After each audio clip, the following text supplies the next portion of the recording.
సునీత, ఇటు దిక్కు చూసినవా? మన సిరిసిల్ల చీరలు మస్తు స్పీడ్ గా తయారైతున్నాయి. ఈ 15 ఆగస్టుకే చీరలు పంపిణీ చేసేందుకు సర్కారు మస్తుగా ఆర్డర్లు ఇచ్చింది. అవును, రేవంత్ అన్న సర్కార్ వచ్చిన తర్వాత ఇందిరా మహిళా శక్తి పథకం పేరుతోటి మహిళా సంఘాలకు ఇచ్చే చీరల్ని మనకే ఆర్డర్ ఇస్తుంది. టిల్లుగాడైతే మాటలు చెప్పిండు గాని ఆఖరికి బతుకమ్మ చీరలు కూడా ఏరే కాడికి వెళ్ళి తెప్పించి మన పొట్ట కొట్టిండు. రేవంత్ సర్కార్ వచ్చినాకనే మనకి బల్క్ ఆర్డర్లు వస్తున్నాయి.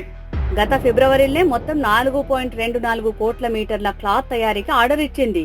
అందుకే 2 షిఫ్టులలో పనిచేస్తున్నారు. 15 ఆగస్టుకు మహిళా సంఘ సభ్యులకు ఒక్కొక్కరికి 2 చీరలు ఇస్తున్నారు. అంటే 1,30,00,000 చీరలు తయారైతున్నాయి. అవి తయారు చేసేందుకు 5,000 సాంచాలున్నాయి. అవి సరిపోతలేవని ఇంకో 10,000 మగ్గాలను ఆర్డర్ కూడా ఇచ్చిర్రు. అంతేకాదు, గత ప్రభుత్వం కోట్లల్లో పెట్టిన బకాయిలను కూడా రేవంత్ అన్న సర్కార్ తీరుతున్నది.